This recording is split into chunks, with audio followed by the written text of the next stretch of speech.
And we are live Sunday night with those guys. And Sunday night with those guys is sponsored by those guys. What's up, everyone? Happy Sunday to you. Happy August the 2nd, 2020. It's 4:59 p.m. Eastern Standard Time. And we have a bunch of people here. Lens Capture, Hadley's Famous, Centroid. What's going on? How you doing there, Tom? Hey, Roger. Interested to know, Herman, if the Drone Worship, how are you, buddy? Roger? What's up, Drone Worship? What's going on? Can anyone tell me why God chooses? See, I'm not going to finish that statement. What happened? I'm not gonna caress your ego, Drone Worship. Yeah.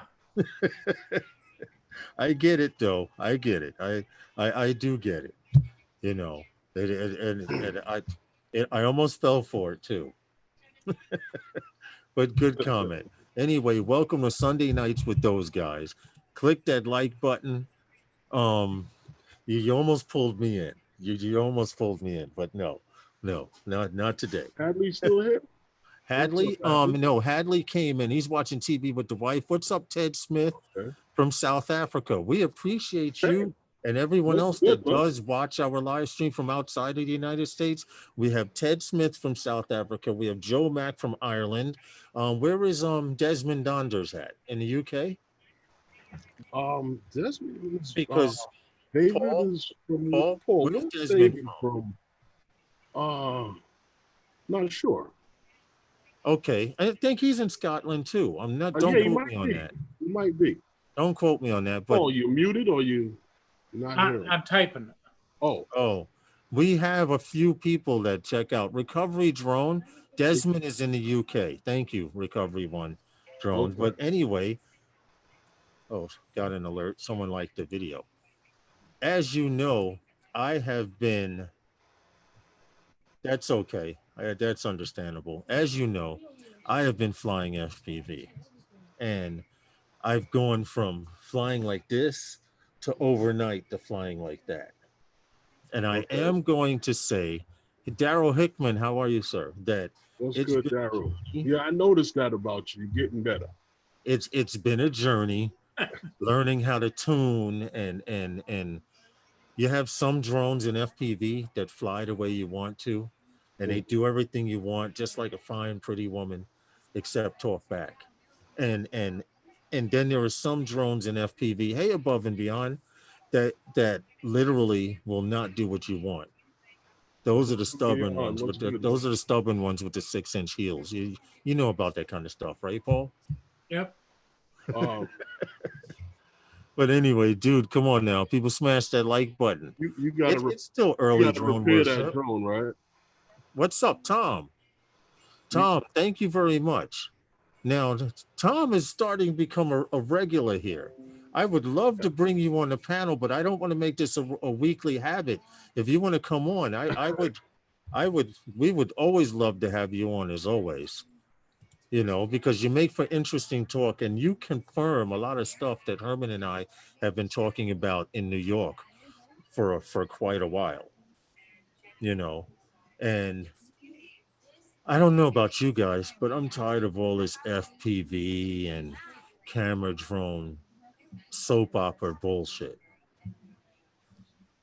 The views and opinions that are heard tonight are not necessarily the views and opinions of everyone on the panel and or in the chat. Yeah. You may hear me say that a couple of times. And what I mean is it's to the point now where grown-ass men, you guys are grown-ass men out there, and you're bickering worse than the women are. Stop it. Freaking stop it, man. Seriously. On social, I could go on, but I'm not going to go into detail. Oh, his drone is pink and mine is blue, and cut it out. Just fly your fucking drones and have fun.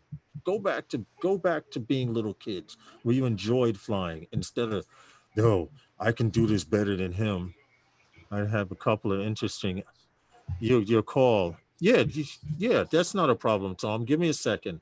I'll send you a link in a minute. I'm basically just saying, cut it out, people. We're grown ass people here. I got into this hobby because I enjoyed it. I started meeting other people who flew, and it's the same shit. Everybody yelling and bickering and talking about who flew this spot and who has three drones and who has no drones. And to be honest, I don't give a shit. All I want to see is your video footage and you having fun flying. Honestly, that's all. I'm done. I'm done, Paul. I'm done, guys. Let me send Tom an invite Uh-huh. to join the panel. Okay. He says he has a few topics to talk about, and then I can actually change my thought pattern here. I think that's it, Tom. I sent it to you. But what's up, Paul? What's up, Herman?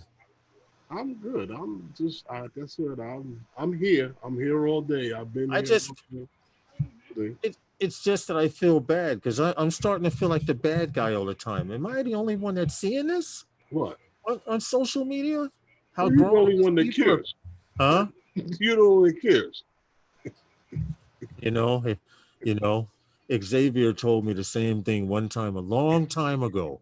I was mad. I said, What's it? talking Drone X Factor. I said, we were talking over the phone.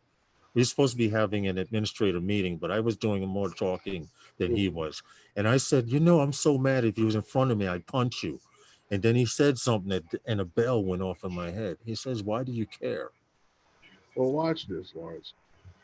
You live in New York City. I'm going to use Unfortunately. this as an analogy so y'all keep it clean. You live in New York City. I have a Yeah. dog, right? I walk my dog. When does that become your problem? It doesn't until he comes near me or I step in his shit. Aha! So I don't worry about shit until I step in it. I know you've been like that since I've known you. I must admit, I have learned a little something from you, Herman. A few things. It's they're very minute to some, but they mean a lot. I have to go back to that. I don't care attitude. Well, not so much that I don't care. It's just that he's not arguing with me. Not as of yet. I planned on watching it tonight during dinner. I will check out. Recovery One did have a random drone. Centroid, what's up? What's up, Centroid? I heard you own a mansion and a yacht. Yeah, he live upstate there in his up there in his palace, and he's got a yacht. Here's Tom. Here's Tom coming in. Let's see. No, congratulations on your boat. I hope the sun is shining on your beautiful forehead. I know you had a lot of fun with it this summer.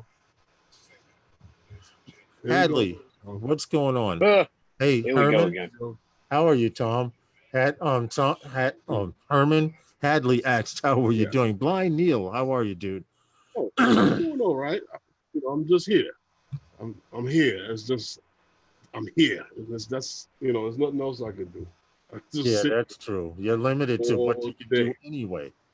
Right. Yeah. I mean, I move around the house, but I mean, I can go outside, but I need assistance to go anywhere, to do anything major, because I can't at any time put my foot down on the floor and put any weight on it. So,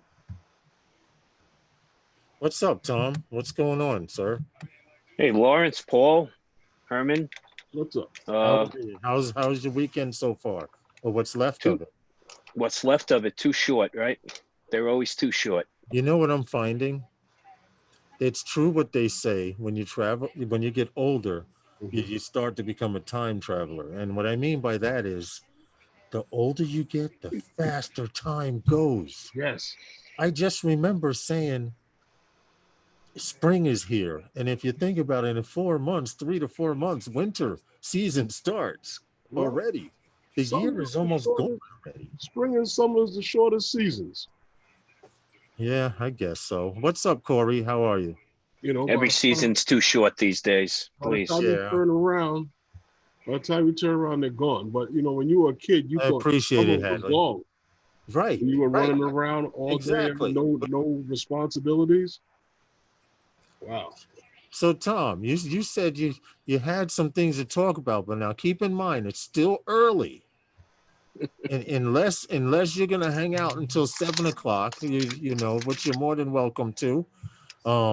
Sometimes we don't get into the beef of news and stories until we get a little later on, you know, into the live stream. And then again, it depends on the topic because I titled the live stream Remote ID Testing to Start December 31st, which is what's going to basically happen.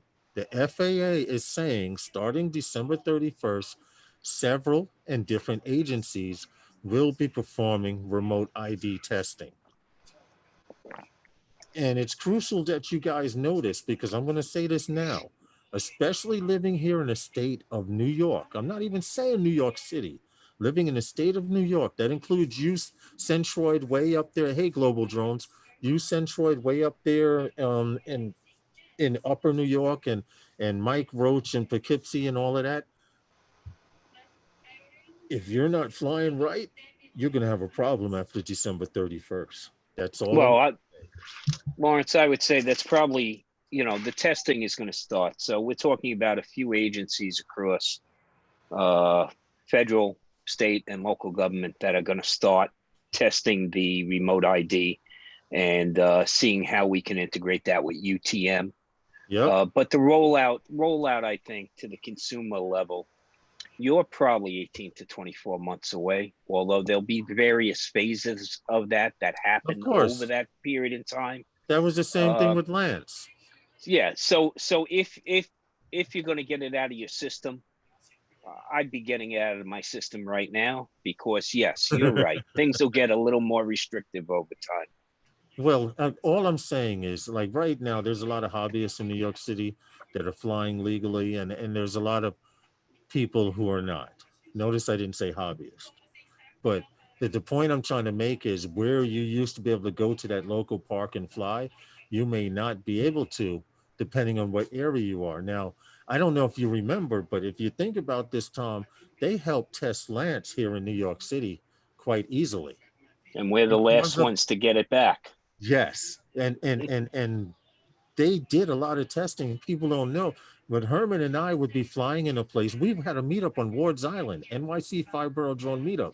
We had a meeting on Ward's Island, and people were flying here and they were flying there. This was before you couldn't fly on Ward's Island anymore. Now you cannot, unless you have a special permit from the city. But getting to the point I'm talking about, we remember seeing a helicopter standing there and just hovering, collecting data. And the reason that we had an idea they were collecting data was because helicopters would fly by us and slow down and hover when Herman and I were flying and then just pull off within a few seconds to a few minutes. That particular day, we had about 20 people out there, and there were about 5 to 10 drones in the air. And there's no way you couldn't tell me that helicopter wasn't taking data. I refuse to believe it. And shortly afterwards, maybe about 6 months afterwards, Lance was like, boom, it was there. Well, they were doing something because that was that day that there were two officers on the ground out there while he Yes, was up yes, flying. yes. And Two officers. the police helicopter was hovering over that little island. Right. The two officers were there with us, Tom, at the meetup. A guy had a Mastiff. What's the name of that extra large overgrown dog? A mess. Mastiff. Mastiff. Okay, a guy had one of those, and the two police officers came. Now, Tom, you may have seen this before, but when we've had meetups in NYC 5 Borough, everyone's flying and happy and laughing and joking, and then the police walk up and people start going, Lawrence, the police. And I'm like, so why y'all calling my name? you know, the police said, yo, Lawrence, you see the police coming? I'm like, yeah, I see them coming. But we went over and talked to them, and they were very friendly. They claimed they came to check out the dog, and we started talking. And then at the same time, the police helicopter was just hovering right there while these two officers were checking well, out the dog. you think that PD Aviation and guys on the ground talk to each other with great regularity. I'm here to tell you that they're just as dysfunctional as every other organization. I could believe it. so not everybody's in the know there, okay? But look, remote ID. It can go a couple of different ways here, right?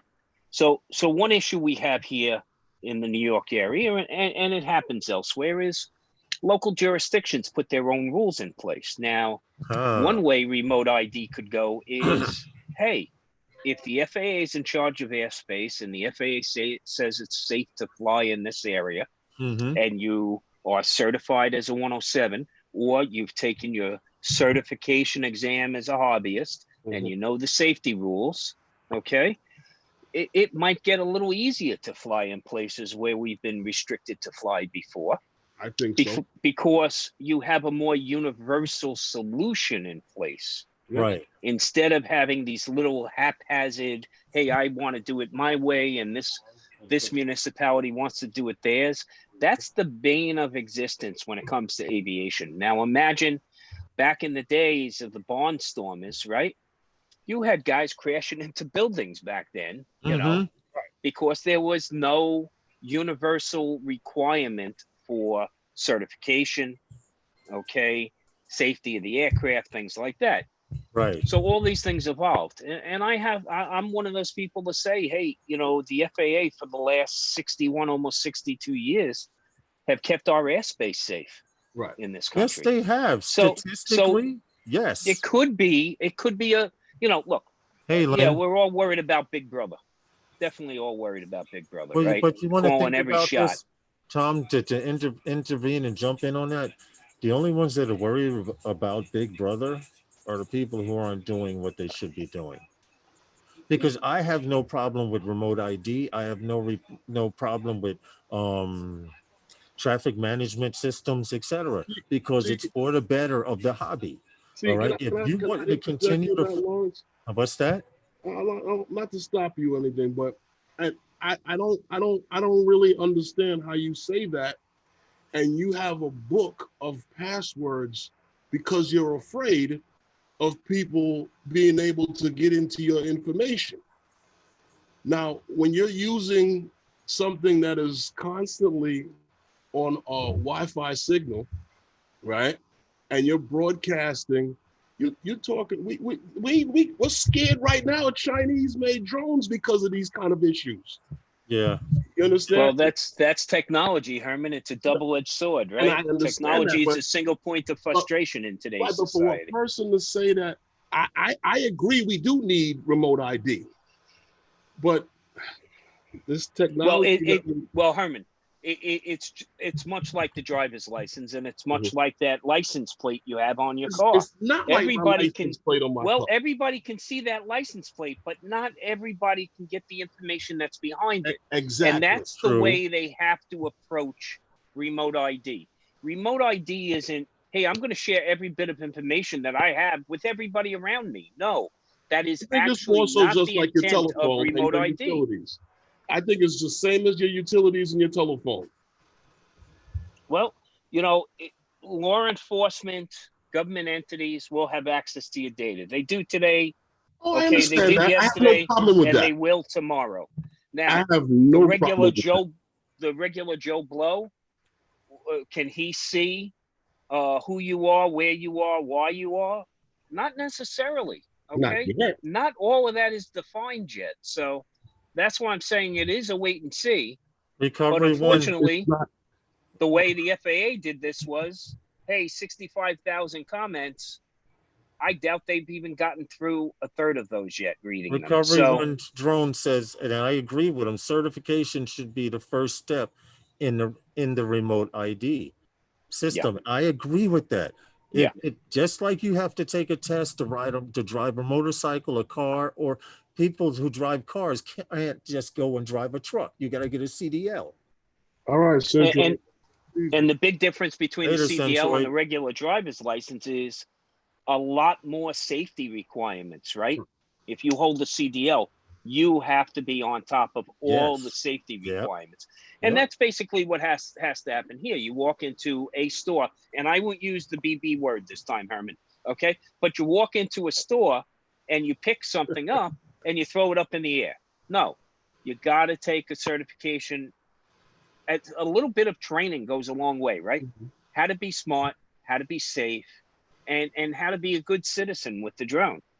Okay, those three ingredients right there, I think it solves probably the lion's share of the problems we have in this hobby and this passion that we share. Well, all I can say is whether what's that, Herman? Like I said, I agree we do need it. The constant broadcasting of, these are the things that, give me a second, guys, we were complaining about with DJI and the thing about the Chinese made drones and your location and everything being constantly broadcasted and these things being able to be intercepted. You know, that was just the same thing that was found with that finding with DJI. And it's just, I just think that portion of it is a little strange.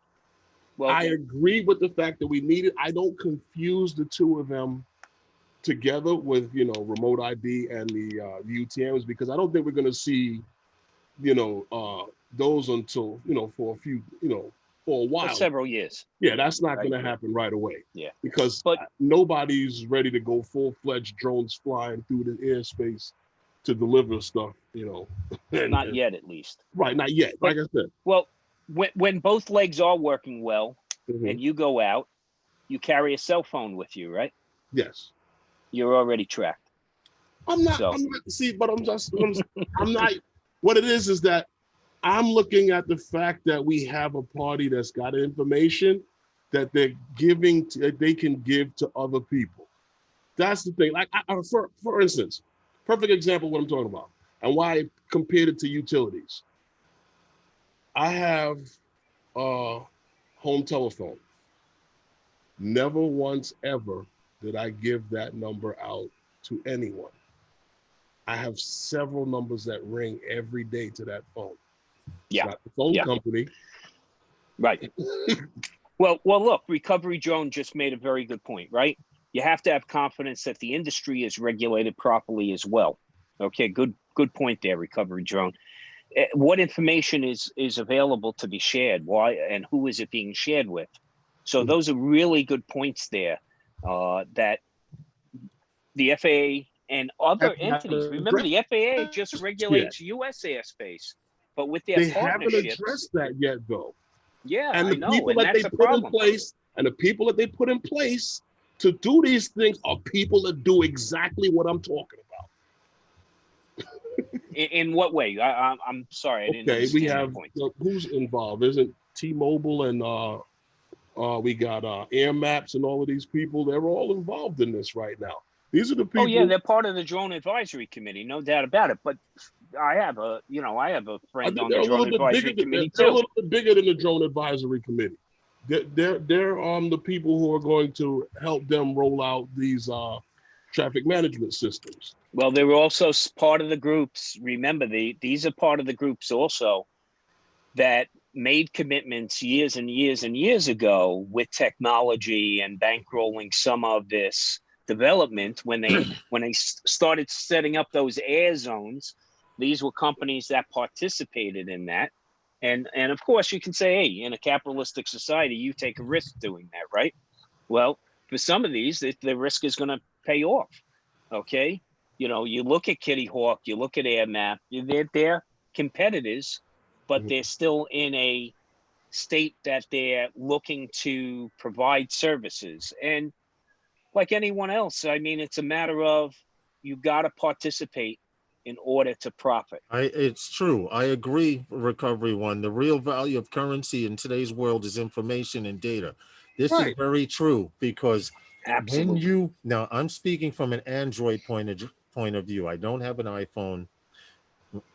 Okay, but from an Android point of view, in order to use Android service, Gmail, Google Chrome, all of that stuff is affiliated. You do know, right? In order to use this stuff successfully on your phone, you have to sign a terms of service. Which nobody reads. Which nobody reads because the technical jargon and some lawyers can't even understand some of that stuff. You have Alexa at home. Alexa listens to your conversation. That gets together. So you think about looking at a product, you're already in the hive because the next time you go search something, there's the ads. Tom, and that's my point. The phones have microphones in them. And this is proof. If you have an Xbox or a phone, my wife and I were sitting and talking about looking at houses. Tell me why within 3 days of that conversation, I was seeing commercials for real estate and Start houses. getting Zillow ads. Yeah.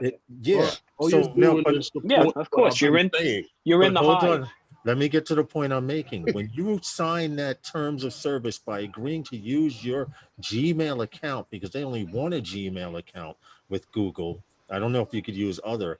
You are agreeing to their terms of service, and I'm sure in there somewhere it says we can take your information for analyzation.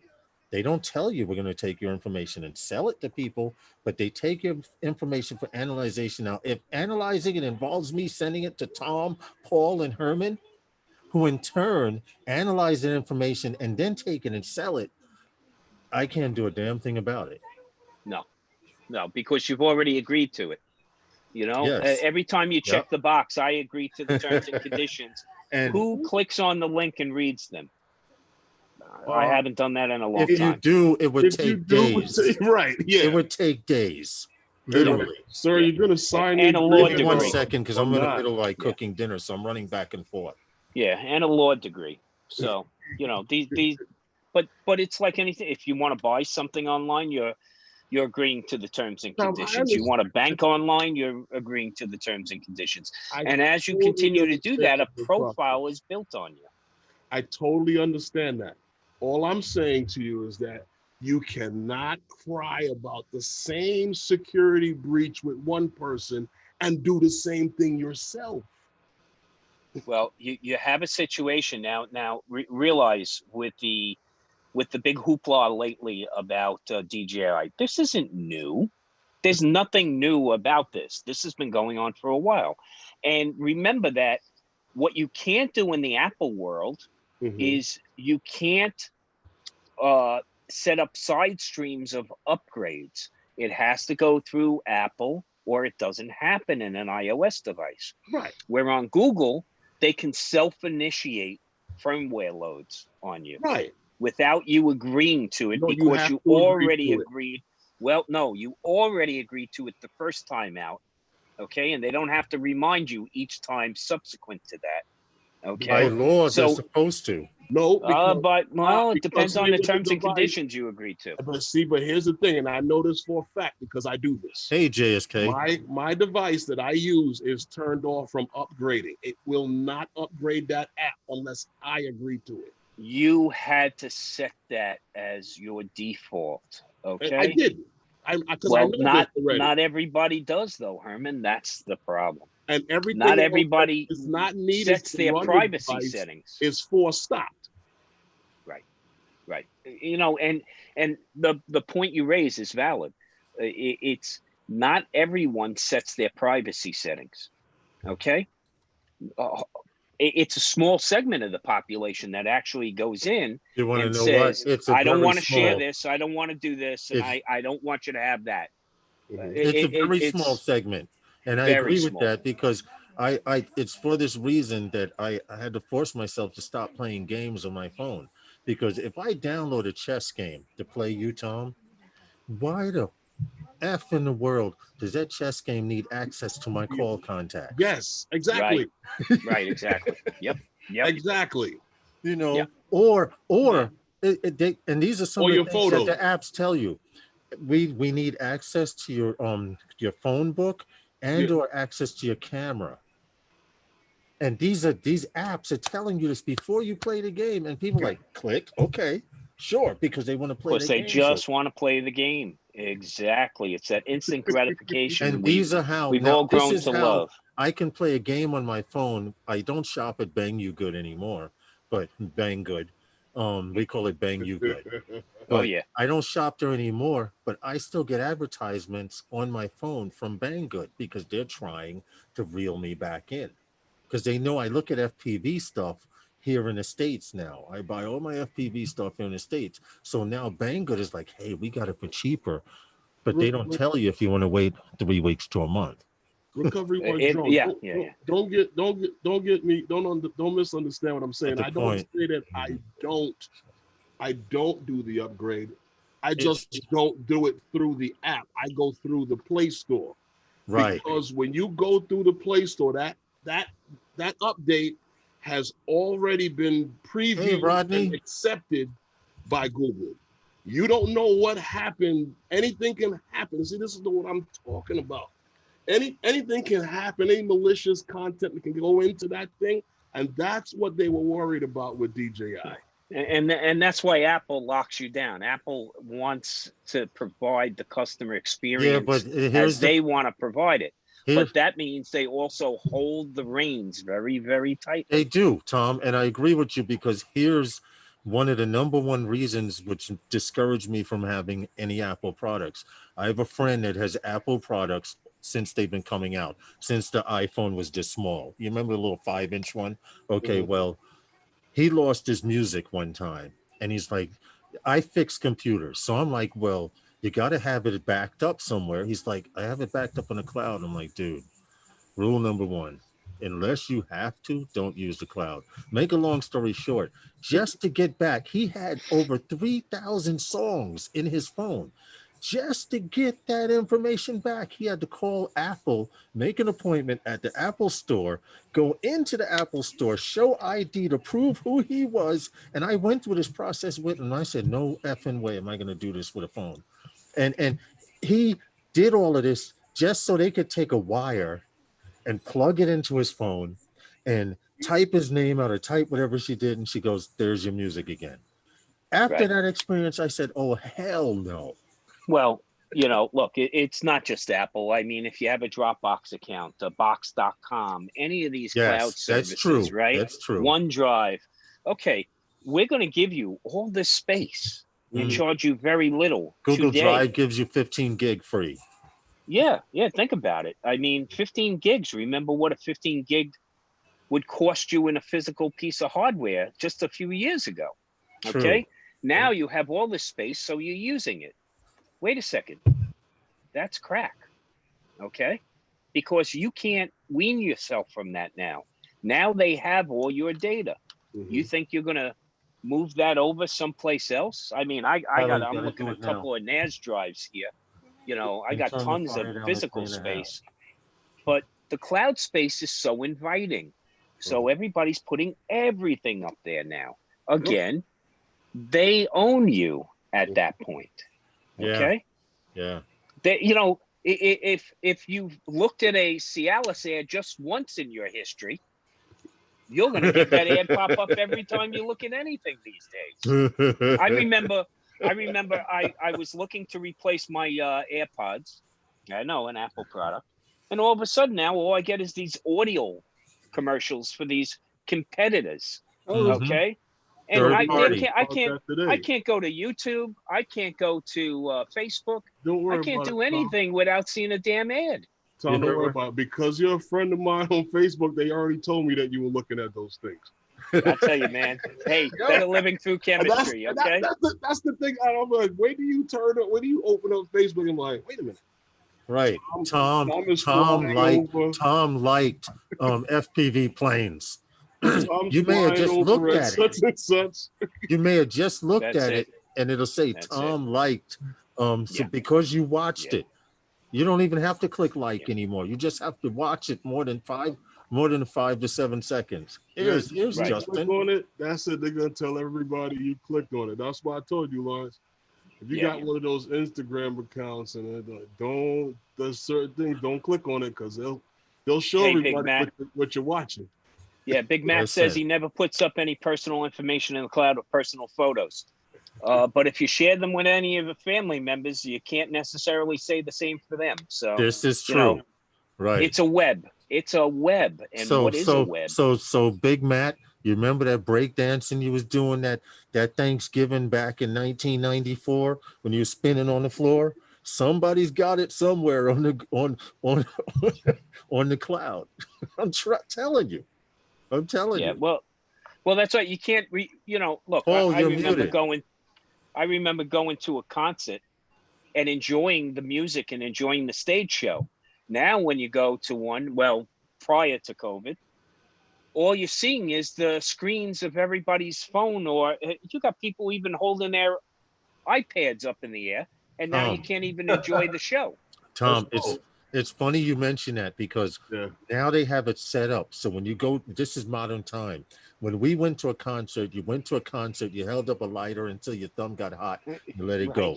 Now you go to a concert. No, you go into the stadium, and as you enter the stadium, you get an alert or a text message through your cell phone number, which they already have, telling you to log into the stadium app.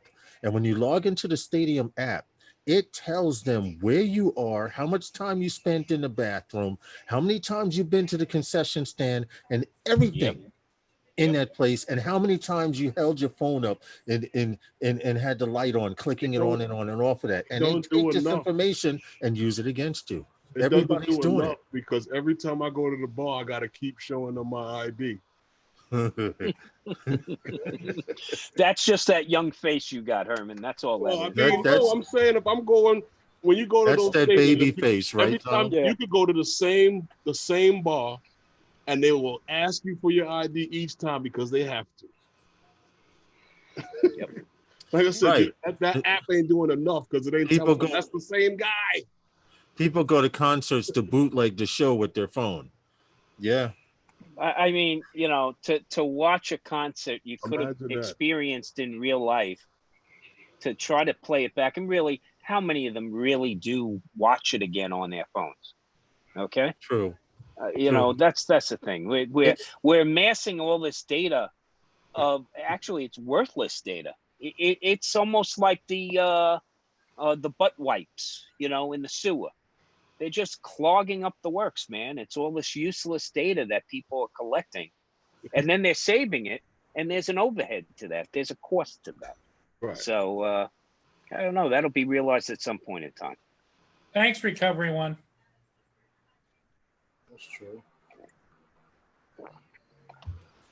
Paul does have a voice. What's good, Paul?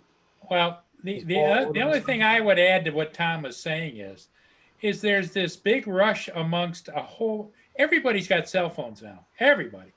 And they all want to capture something to get it online first and become famous.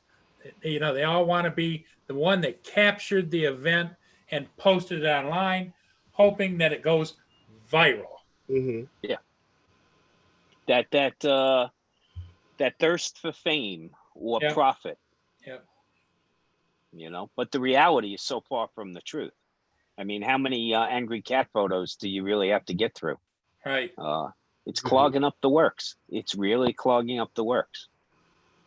You know, I try to restrict myself. I post a photo a day up on Facebook. Okay. And it's just because, you know, I've been a photographer for almost 40 years. And, you know, I have a lot of stuff to share, but I'm not going to, you know, I see some people will put up 14, 15, 16 photos in a single post. I was going to tell you got to keep up. I don't want to look at that many.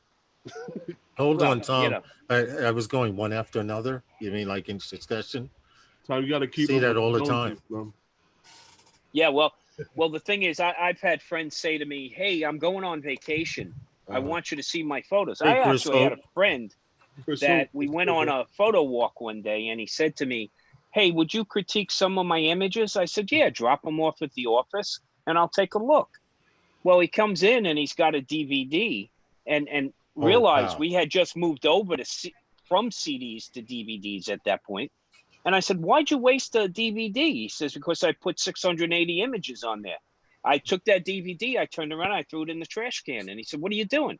I go, "I don't want to look at 680 of my own images, let alone look at 680 of yours." Give me your best shot, and I'll look at that and I'll give you an honest critique.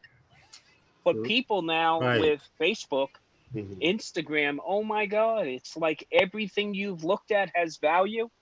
Maybe in your eyes, not mine. It's true.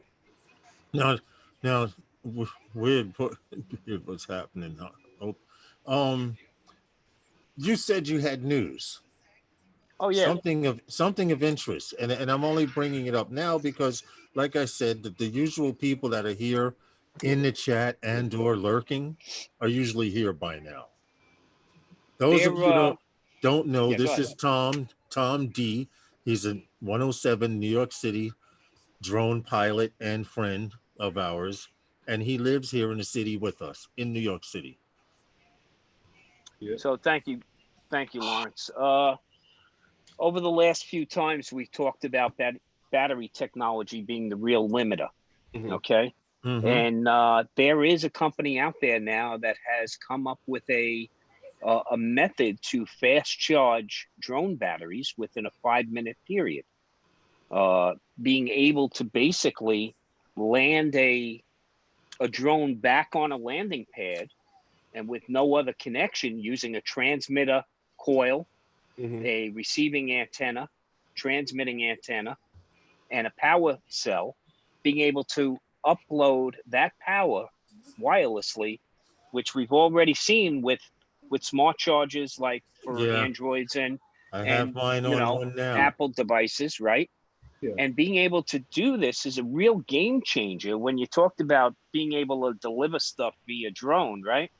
Well, when you put up a drone and you can only fly it for a half an hour, 45 minutes, then you need 2-3 hours to charge the battery. That's pretty limiting. So a lot of these companies, what they've done is they've had to put multiple batteries on devices to keep them flying, but Right. that takes away from payload. There's this always break-even point. It's happening in So FPV now. so this company, Wybotics, has come up with this technology, and there's a company in Israel also that's leveraging What's this. the name of it? Wybotics, I believe, is the name of the company. Wybotic, Wybotic Systems, or wybotic.com. And, like I said, there's a transmitter unit, an antenna coil, onboard charging unit, and then a receiving antenna coil. So, well, think about it. What about a Roomba vacuum cleaner? Doesn't it go back and dock itself And recharge charge itself? Yes. Well, and the clean same type itself. of technology, right? The same type of technology here, but No. also allowing a quick, rapid charge to the battery. Now, that has to solve two other problems, right? The thermal, buildup in the battery, which we're all resistant in quickly charging our batteries after a flight because we don't want them to puff on us. Well, this company is addressing some of those issues as well. You know what? I actually pulled up Well, their site what I while want you to were ask you is, talking, and the is fact. Go ahead, Herman.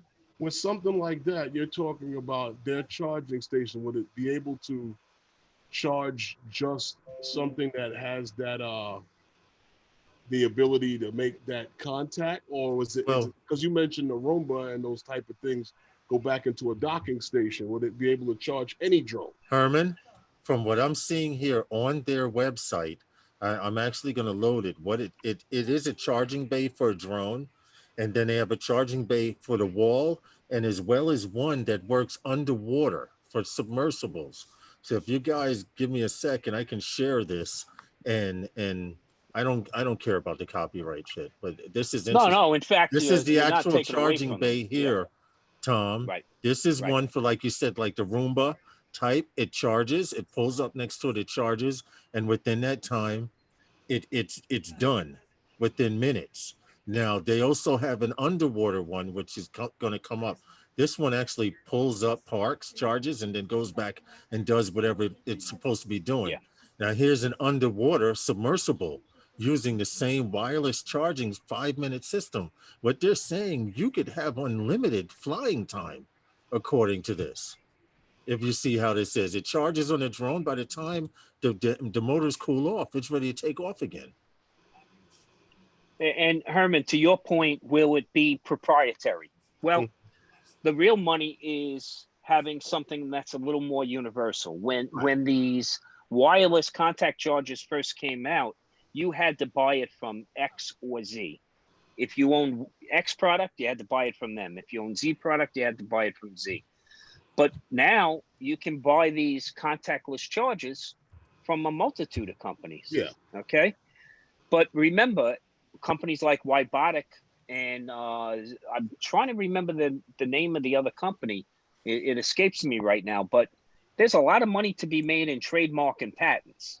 Okay. Mm-hmm. So you know, if you can design the technology and then you can sell the rights, that's where the real money is. Right. Where Well, it's a lot more universal. you're right about that, because they had that issue with solar panels. Everyone and anyone can create a solar panel. 13-year-old can build a solar panel that collects water. I've seen solar panels that actually create moisture inside, and which create water from the steam, and they somehow cycle it through. I've seen all kinds of systems like that. But the main issue with solar power was the battery technology. Now that the Absolutely. battery technology is getting so advanced, you can use your not only use your solar panels on a cloudy day, but now you're putting power back into the network. Yes. And Yeah. this is messed up because in Arizona, Hadley's famous FPV was telling me this, but if your house is on solar, they charge you to put power back onto the grid. Now, how is that? When they charge you for Well, it's a distribution charge. Okay, it's a distribution charge. The power companies have been here for a long time, and they're going to figure out how they're going to stay around for a long time. Okay, if we're all generating our own power, they're kind of out of business, right? So they've fabricated this methodology to I'm recover glad to hear cost, you say right? fabricated. Thank you, Tom. By the way, the other company is called Storedot, Storedot, and they're an Israeli company. But these are companies also that have been involved in the fast charging industry and the battery technology industry for even Tesla. Think about it, okay? The Tesla vehicle, and then he's got his home battery storage solutions, okay, Yes, he to does. store up all that power. Okay, you can generate it, but if you can't store it, what good is it? It's It's a like waste running of water. time. It's And like and running water. Unless you have a container to capture it, that water is going to keep running away from you. okay, yeah, I'm looking at it now. The ultra fast charging technology taking EV charging from hours to minutes. And Right. this will be the transition where I think technology is going to have such leaps and bounds, because now the point I'm trying to make, I'm trying to look for one right now. Okay, perfect Well, think example. about This battery right here, yeah. Tom, this battery is a 4-cell battery. It takes me anywhere from 15 minutes to a half hour to charge, depending on how low it is. And now to be able to take something like this and charge it, and well, first you have to be able to put it in this form, in a portable form, because right now I'm sure that charging stations have big bays and power cells and things like that. But the point I'm trying to get at, if this ultra fast technology gets portable, where I can take a battery and charge it in 5 minutes, the battery company is going to take a hit hard, because you won't need 10. Right now, when I fly FPV, Tom, I take 10, 15 Right. batteries with me. Right. Imagine taking two, and while I'm flying a 5-minute battery, 6-minute battery, I'm charging this one. That Yeah. shit's gonna get mushy Yeah. on you. Well, think about look, most of us drive vehicles that take fossil fuel, gasoline or diesel, Yeah, right? yeah. Because there's a convenience factor there. I can drive 300, 400-mile range, stop at a gas station, and within 10 minutes, I'm refueled to go another 400 miles. Now, with the Yeah. battery technology, okay, I got to make sure I get back Hey, to my Michael Blake. garage at night and then plug myself in for the next 11 hours. Now, imagine with this type of technology, I pull up to the gas station, okay, I plug in, and in 10 minutes, I have another 400 miles. I think EV vehicle sales go through the roof at that point. I think so too. It's great to see technology heading in this direction, because it will affect all aspects of technology. Like I'm Yes. saying, this one battery, I have 6 of these batteries. I won't need 6 of these batteries anymore. I'll only need 2 or 3. Because in the So, time that it takes to charge in 5 minutes, I'm getting on the average of 5 to 7 minutes of flight, so depending on my Drone Worship is asking, is this technology that we're referring to graphene? There are various forms, Drone Worship, but one other point that you raised was, can the charging keep pace with the use of the power? So Sorry think about that. about that. I mean, if you turn around and our next series of generation of drones already have solar capability in them. Okay, you're talking about what we've seen years ago was the solar plane that could stay in the air for 24 hours plus. For 24 hours because it was generating some of its own power. And some of that low orbit technology you guys were talking about in the last episode, right? That's where the industry is going, is basically you'll generate enough power to keep it sustained. Well, the only thing I see is the downside of fast charging anything is when you fast charge a battery, you superheat that battery. You can't just take it off the charger and go fly it. That's right. Well, that's the problem we have right now, Paul, right? That's the issue. And that's why there's so many puffed batteries out there. Yep. Okay. And unfortunately, lithium fires are not a fun thing to deal with. But the technology with the way it's changing, go ahead, Herman. No, that's why I said what I said to Lawrence about when he said he can only take, with that technology, he would be able to use 2 of those batteries. No, you might be able to use 2 of those batteries in maybe a few years from now, the newer technology of them. But those right there, they would cook those 2 batteries if you kept today's technology, right. The batteries you have today have to be replaced with something else tomorrow. But that's part of the industry too. Yeah. I'm going to develop something new, and now you got to change out all your accessories and buy the new stuff. Well, if you've been a photographer or into drones for any period in time, we've all amassed large, copious amounts of accessories. Hey, Tom, because the new one takes a different one than the old one. This is outside of my knowledge of motors, but Drone Worship says, now, what are your thoughts about using micro friction generators, a prop underneath the prop? As the prop spins, it forces the lower prop to spin, creating power. In other words, the dual arm props that everyone's switching to, that technology. Right. So think about it. You generate power in a hybrid vehicle by stepping on the brake. Okay. A lot of hybrid vehicles generate additional power store by that friction that's created when you activate the brakes. It puts some battery power back in the cells again. So yeah, Drone Worship, you're right on the money there. If you, again, the right technology applied in place can surmount some of these issues. Like Paul was saying, the amount of friction that's created when you charge a battery, that's what's creating the heat. Okay, is that friction. And if they work that out, depending on what kind of technology, what kind of chemistry is in the battery, that heat that's normally generated could turn around and generate additional power. I was going to say, it's funny you mention what kind of chemical, because everything is chemical based, and they're living through chemistry. From what I've been learning in FPV about these cells, they do have liquid inside, and they can only charge at a certain rate.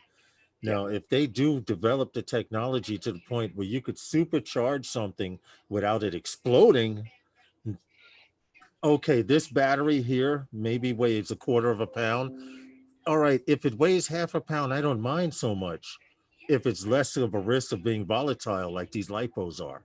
You know, so it's a give and take thing there. Well, you know, we went from various technologies. I mean, we drove cars with steam back in the day, right? Okay. I did. And now, well, come on, man. Come on. I'm messing with you, man. But Paul did. Yeah, please. Okay, me and Paul drove steam-powered vehicles, right, Paul? Yeah, back in the day. Back in the day. We would have loved to have steam-powered engines back when we were building the pyramids too, right, Tom? That would have been nice, Paul. That would have saved my back a great deal, Paul. Exactly. I got to tell you, man. Okay. But, you know, you look at the technology and as it advances, okay, this is where the biggest wins happen is in the power side of the fence. How do we continue to power all these gizmos and gadgets and power them to our satisfaction? It's the industry to be in these days is the battery industry. I truly believe that. Okay. That Energizer bunny is going to go forever. Yeah. Well, it's finally good to see technology. To be honest, technology power sources advancing. Because if you remember back in the day, Herman, when you used to carry that beatbox in your shoulder and it carried 10 double D batteries. Actually, I was smart enough not to put it up there. I can still hear. It's the sight that I got a problem with. I carry it down Yeah, here. but you remember Yeah. battery technology. There were before Yeah. Oh rechargeable God, forget batteries. about it. You know how much money people spent Even, on batteries before even the rechargeable beginning of batteries? rechargeable batteries. Yeah, Yeah. You know, I thank you, Drone X Factor. Okay, Drone X I Factor, really, thank you much, man. Maverick 3, yeah, maybe. yeah. He's trying to hit me up as the fanboy in the room there. Okay, I know, I know, yep, I know. yep.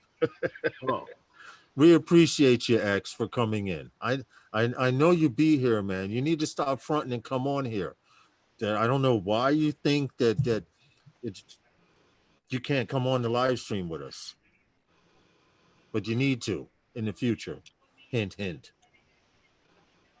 He doesn't have any warrants pending, does he, or anything? Listen, the views and opinions heard tonight are not necessarily the views and opinions of everyone on the panel tonight and or in the chat. So if Big Matt's right though. Those 10 D cells in that boombox lasted about 20 minutes. dude, yeah. Especially if you put it down on the concrete. That was people did right, Herman. They didn't tell you this, Tom and Paul. But back then, if you put your radio down on the ground, just by it being on the ground, it pulled from those concrete. batteries. Well, Herman and Big Matt have told me that they took care of the music and you took care of the dancing. Lawrence had his own. Lawrence used to have his own linoleum he used to carry around, didn't he, Lawrence? I'm ignoring you, Paul. Paul, back then I was the younger one, so I had to hold the radio.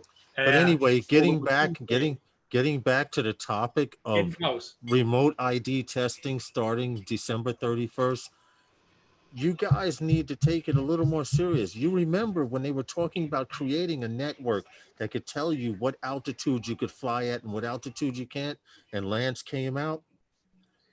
This is coming, whether you're ready for it or not. Plain and simple.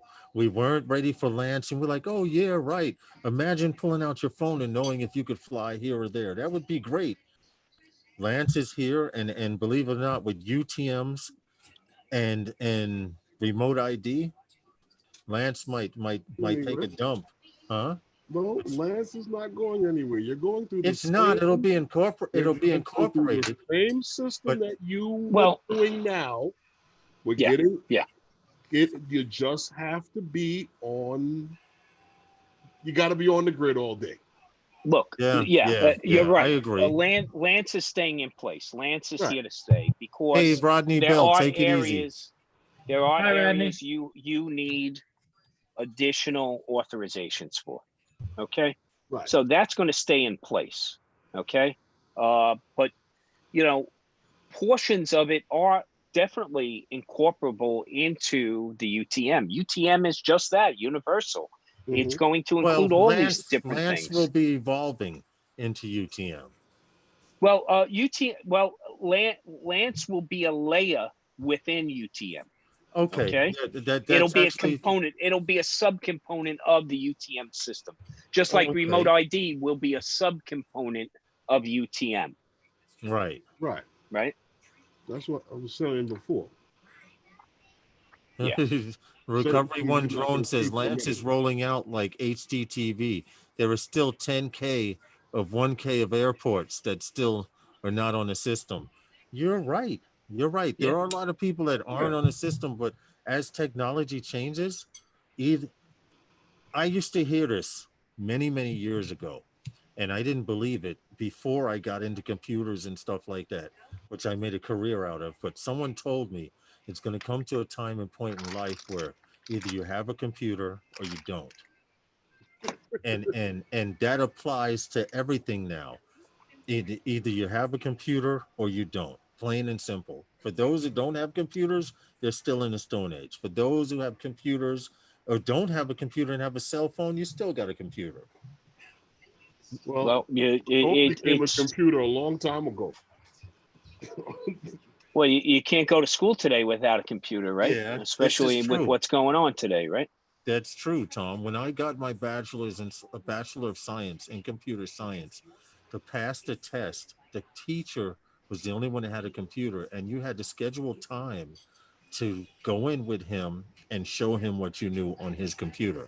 Now you can't take a course if you don't have a computer, and then if you don't have a computer, they have grants to give you computers.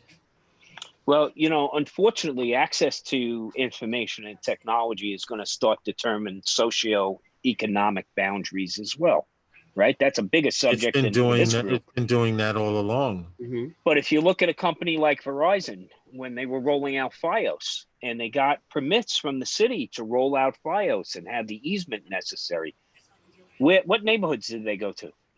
They didn't go to all the neighborhoods where the True. city had to turn around and sue them True. to get them to start providing access throughout all neighborhoods. Okay. Instead of just cherry picking which ones to deliver it to. You know what, Tom? You're 100% right, because I tried to. There was a time where I tried to get Verizon Fios. Now Herman's been to my house. Between the property line of my house and my neighbor's house, there's a telephone pole with a big capacitor box on it. Now I can walk out my house and see his Verizon box on his house. And when I tried to get it, the lady told me, "I'm sorry, we don't have it in your neighborhood." And I'm like, "How the F do you don't have it in my neighborhood?" And I'm looking at it on my neighbors, and she's like, "Sir, I, I, it stops right there." well, They I had to run the agree. fiber optics from around the corner to connect to that box. Now we have Fios, and now my sister-in-law has it. Okay, but the point, like you're saying, neighborhoods did not have it. Well, No. the part of the problem with that still to this day is because of the contracts that happen with these cable companies. For instance, say when they were doing what was that the cable vision with your people there from MSG and all of that. See what They drone have worship put on? contracts. They have contracts with these people, like in a neighborhood like this. All of these blocks and blocks and blocks of building owners bought into that. Mm-hmm. So now Verizon can't even come in there now. Well, no. Okay. So it's called franchise agreements with the city, right? So the city has franchise agreements with Spectrum, who was Time Warner, Cablevision, okay, Verizon. Those are the main three players in the franchise agreements. But I Yes. got to tell you, as of the end of this calendar year, all franchise agreements are null and void. Mm-hmm. Okay. And it's who can supply the best solutions. Now, the city itself also is going down a road to provide wireless to all citizens. And this is a move that has to happen across all municipalities across the country. I Right. I agree mean, with you, you Tom. can't hold wireless broadband or wideband service close to the vest. It has to be given and made available to all citizens. And that's how you keep everybody up to speed. And that's how you give everybody an Okay. opportunity to succeed. I don't know if you have caught one of our live streams, but we have brought up a topic of Elon Musk. Elon Musk is creating Starlink. Yeah, low Starlink, altitude. Yeah, Starlink is now, from what I low orbit. remember, Starlink was created to provide internet, free internet to the world. Now, each time SpaceX goes up, excuse me, we did a live stream on it. Each time SpaceX goes up, they send up anywhere from 3 to 5 of these Starlink satellites along with their mission. At present day, I don't know how many exactly he has, but eventually he's going to You can create a track them grid. on a map.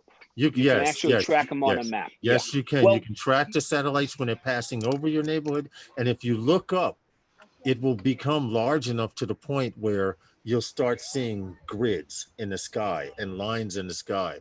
And people will accuse them of being UFOs and stuff like that. But that's part of the system that Elon Musk is working on to supply Well, internet information. Elon Musk is an alien. You know that, right? So just so you know, Well, he's look an at the alien. name. Okay, right. But Look at the name. But if you see, Google tried this years and years ago, and they haven't stopped trying it. Remember, Google put up blimps or dirigibles, and you could hang a hotspot off of one of these and cover hundreds of square miles. Because look, the money, you see these companies, the money is not in getting you to sign up for a subscription. The money is in getting your information. That's what we talked about earlier. So the wider access you have to the grid, okay, to the web, the more information they'll get from you over time. Okay. So it's not the connectivity, it's the information you have once you have the highway. Once the highways are built, then you'll drive your car down it, right? True. But at what expense is all of this being done? And there's always an underlining objective. All I and know we've is I'm gonna known have to this. pay somebody. Who? Drone worship, blow up dolls. I mean, really?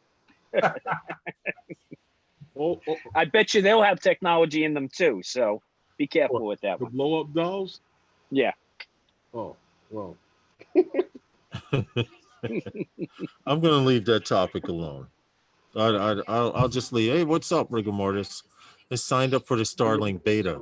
Well, anyway, getting back to this, it's all about information, because the more information that a human can obtain, the easier life becomes. And right now it's to the point where either you have or you don't. And there's where the disparity starts. Yeah, absolutely. And our biggest problem in this country is if we're going to roll out all this technology, then we have to do something with it. And my whole point is STEM and STEAM education. And getting Drone X Factor, getting it accessible. Okay. Getting it accessible to everyone. I mean, we got to start teaching our kids about science, technology, engineering, arts, and math, because we're not competing failing anymore as a country in that subject. Exactly. And our infrastructure will crumble as a result of it, and will be in everybody else's pocket with no leverage at all. So the more broadband access we can provide, we are now. Exactly. Well, you know what? It was all about the money, right? It was all about the money. Sad but true. Yeah, but with money, you need to invest. If you don't invest, you don't make more. And that's the mistake that was made here. We weren't investing in our own citizens. We weren't investing in our own future generations. And as a result, we are now at the beck and call of some major players out there we don't necessarily want to be in bed with. Yep. That's exactly true. We stopped that a long time ago. I agree with you 100%. And therein lies the problem with the drone community. It's getting to the point where everybody wants to fly a drone. Everyone wants to take pictures and shoot video, but nobody wants to do what it takes to make sure it's done right. And there's where certain organizations in the United States have failed me as far as the drone community. And what I mean by that is, you, Tom, you know yourself, just thinking off the top of your head right now, you could think of 5 people that probably that are probably flying in New York right now. And if those at least 5 people, right, at a minimum, and if those 5 people cared about the community, it would make that much more of a difference, because statistically, out of those 5 people, there's at least 3 to 4 of them that don't know what the hell they're doing. Well, this I want to just make clear is not something unique. It's we continue in society just to repeat history. I mean, we lost you on cam. Coming back up. Here we go. Oh, no. Sometimes people get off cam to take a bite out of a sandwich or something. So I was just letting you know. Actually, I think what happened, am I back up? I don't think so, right? Let's see. No, Yeah, yes, you're you up. are. Yes, Okay, you're there live. we go. You're live. Okay, it's that battery technology I just had to plug in. Okay. Basically, look, we're destined to repeat history, and that's all we do as a society. Okay, this isn't anything new. We had it with automobiles where there were no speed limits, there were no traffic And signals, they there put were, governors in trucks to keep them from going over and 75. we were killing people. Okay, Yeah. there isn't a piece of technology out there that over time they haven't had to wrap some regulations around, okay, to keep us from doing harm to ourselves. So the drone industry is no different. Okay, you could have put one of these up 10 years ago, and nobody in New York would have said boo to you. You're They right. would have just looked at it and went, wow, that's look at that, that's You're space right. age. But Today it's commonplace, and now everybody's looking to regulate it. it is, and drone worship. I see your logic behind this, and you know this as a YouTuber for years. Drone X Factor, you've known this. You know this as a YouTuber for years. He put. I mean, realistically, all we need to do is create a huge GoFundMe account shared across the entire community, and then hire a lawyer to stop playing footsie with the government. Well, you want to know what's going to happen with that? First of all, the GoFundMe money wouldn't make it to its source because everybody's at some time and point is so freaking corrupt. They'll say it takes $5,000 to hire a lawyer, and I have 20,000. Maybe if I brought a new couch with the 7,000, nobody will know. And therein lies the problem.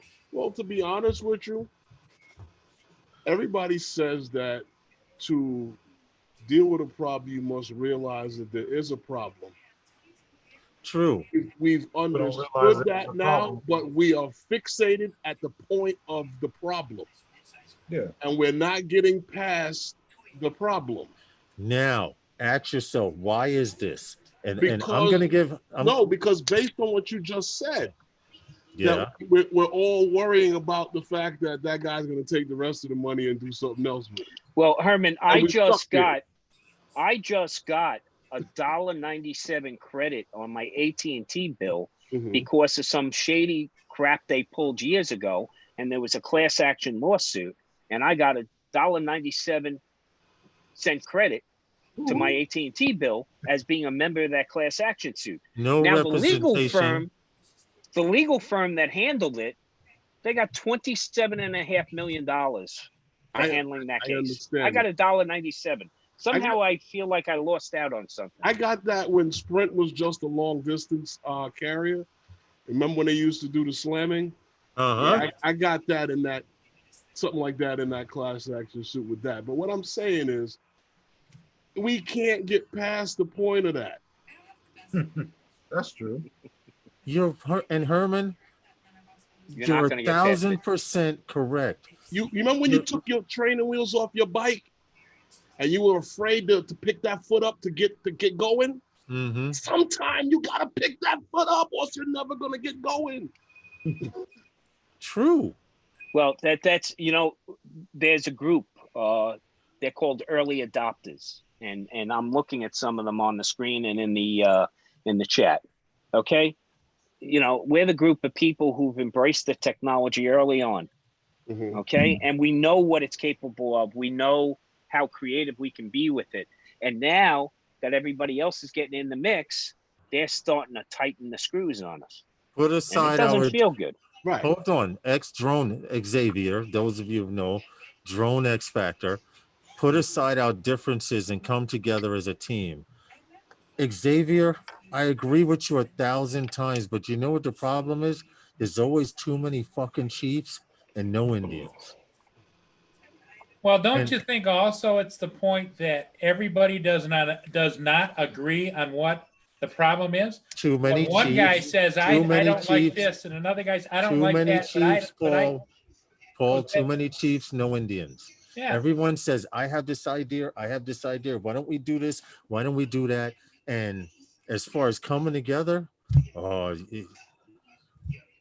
up for ideas. I'm up for ideas. So it's respecting each other's point of view. That's where you start, respecting each other's point of view. Okay, But that's Tom, what we lost as a society here. time, Okay, Tom. so that I goes a agree, lot Tom. deeper than this group.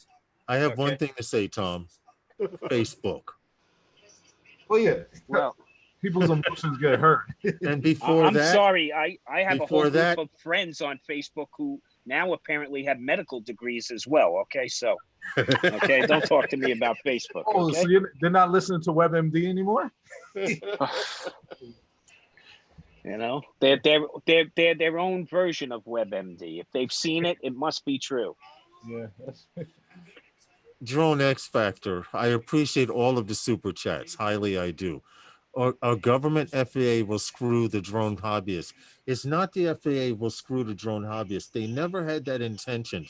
The FAA's intention was to make people who are interested in anything that had to do with aviation knowledgeable about aviation. The problem is when you have people going out and doing things maliciously, flying a drone, flying an airplane, flying whatever, it there lies the problem. And when people compliment someone for doing something bad and or give them a like, people are doing shit on Facebook for likes. Okay, people are doing things for likes. People are doing things because I just dove. I'm not going to give this example. I just flew in an area that no one has flew before, and now I'm the man. That's what people are liking. And there is a problem with that when you condone bad shit when it comes to flying drones. And you notice, Xavier, and I'm going to get back to what Xavier told me one time. He actually told me, why do you care? Well, you know Herman what? said it earlier. Yeah. If you look, I have a counterpoint to what X just said regarding the government and the FAA. Look, the original barnstormers, the original hobbyists on the manned aviation side. Okay, somebody had to come in because they were crashing into things. Okay, and they had to basically take that industry and formalize it to some degree, at least the safety parameters around it. And that's basically what's happening now, because I mean, you know, it's kind of scary if you can fly your drone into a bunch of spectators at the Arthur Ashe Stadium. And it's happened. Okay. So they had to set up some safety parameters around that. Now you can't fly by a stadium. Okay. You The can't day of fly the over event. colleges. Okay. You know, so we have to realize it's, as a community, we have to act more responsibly and act safer. And when we do, then there's less big brother, I believe, that's telling us how to act. Okay. So no, I'm not the drone police. I'm nobody's keeper. None of us are. Individual responsibility goes a long way in a community like this. Okay. And I don't have to agree with everybody. And that doesn't make me enemies of those people. Okay. I have to respect everybody's point of view. That's the way, at least I was raised.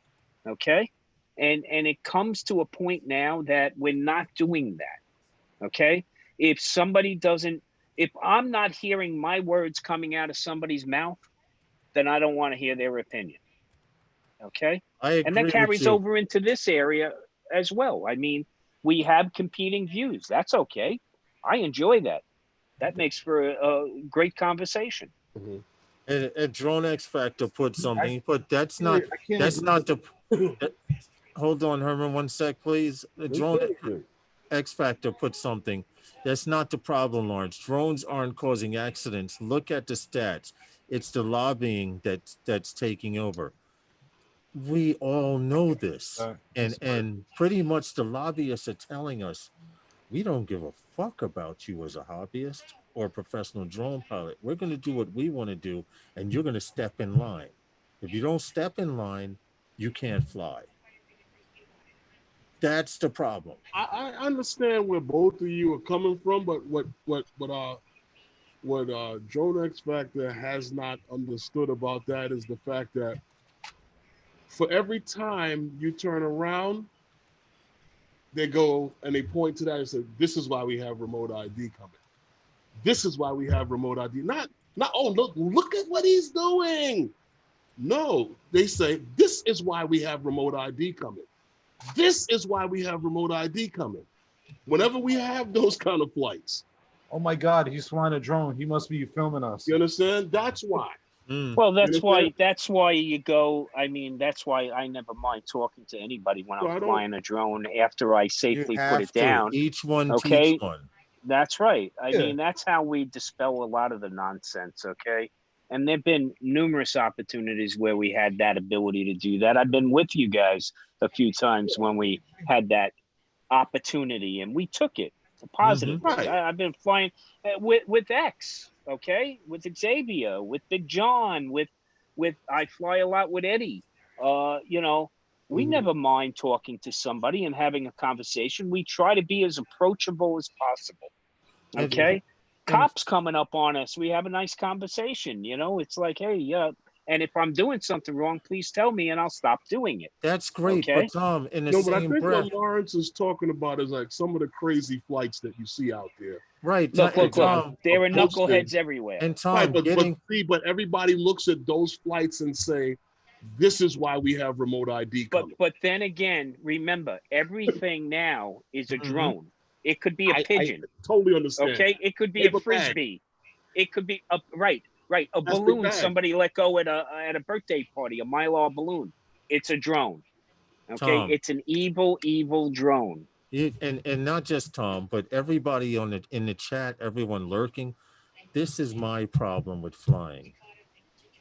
I'm flying somewhere, I'm following the rules, and I'm friends with someone who don't. That's my problem. That needs to stop. Seriously, I'm slowly disassociating myself with people who don't do what they're supposed to. Because what happens in life, if you associate yourself with people who don't do good things, you get caught up in their bullshit. But drone worship says we should stop flying GPS and learn how to fly FPV. It would be the same thing. It would be it will be over time. Yes, it will be. Again, they look at some of those flights and go, "This is why we need remote ID." Yeah.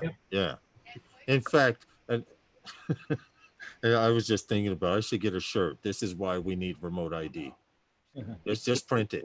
And if you're in the drones, you understand. There's a certain segment out there that don't want to register their drones, no matter what it is they're flying. No matter what. Well, it's already been established. It's already been established by the FAA. You got with this UTM to say it too, Xavier.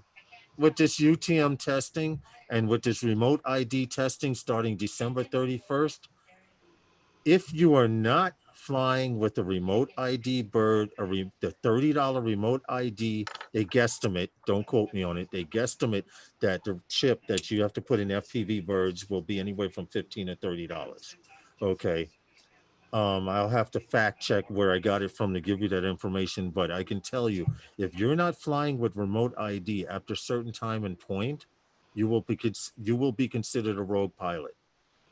And X just brought up the fact that, you have a big lobbyist like Amazon who wants to protect their airspace rights. I'm not discounting that, X, at all. There are going to be those segments of the population that are doing this for a vested interest. But tell me when industry isn't acting in their own best interest, right? Hold on a second. Geek Spawner, he's in the UK. That's Sean. You check out his channel, Geek Spawner. He does a lot of drone news. He does random drone news as soon as he gets it, and he has a regular channel. But interestingly, the EU regulates regs are going the opposite way with the new regs at the end of the year. No more license to get paid for drone flying. A simple they tested this over there. Should we make you take a test before you fly a drone? And apparently it's a big fail. Well, no, actually they're going to do more universal testing, I thought, in the EU.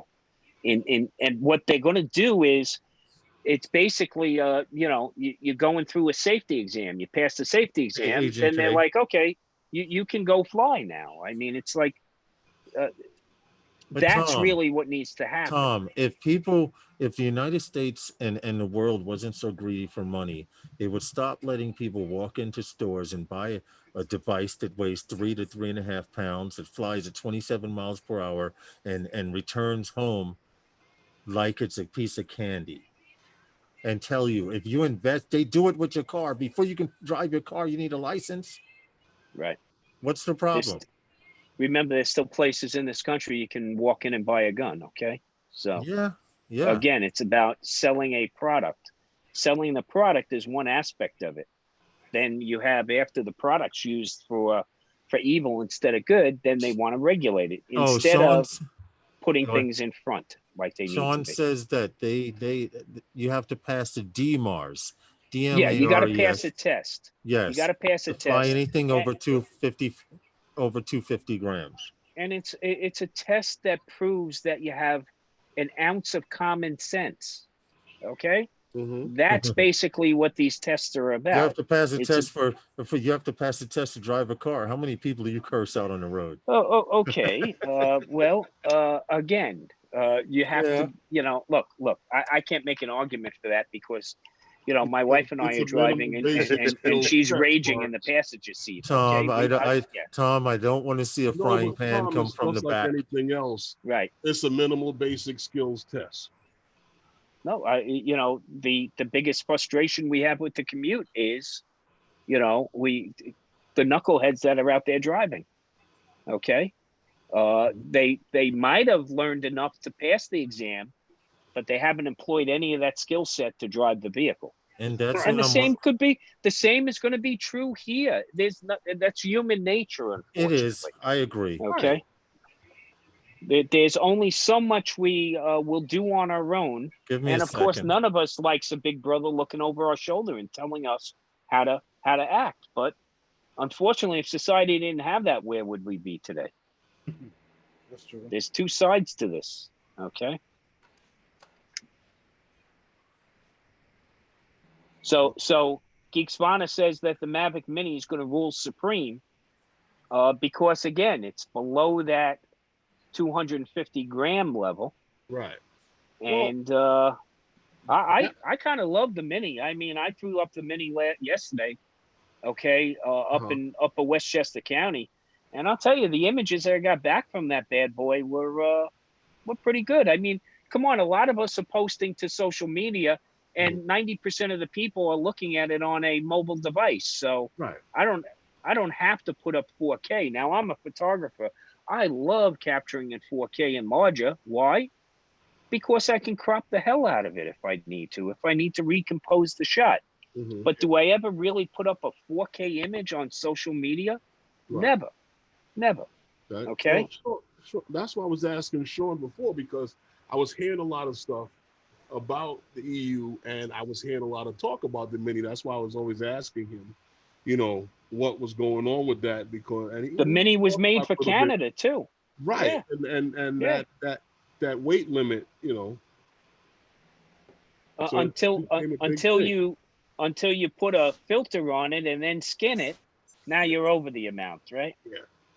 Yeah. Or any of the accessories that come with it. Well, the other thing to remember is that just because it's 250 grams now is not required, doesn't mean they can't change that. Absolutely. You're right. Because if you think about it, years and years ago, you used to be able to ride a bicycle in most communities. Then they decided, we want a license on that bicycle. Yeah. And as Night Train just pointed out, DJI actually had to have a different battery so that it was legal in Japan, because Japan has a different guideline, which is at a lower weight. And I actually think you say 200, I think it's like 190 grams or 175, something like that. Oh, Joan Worship has it. Yeah. Okay. Yeah. So, you're right. I mean, what's good today might not be good tomorrow. Mm-hmm.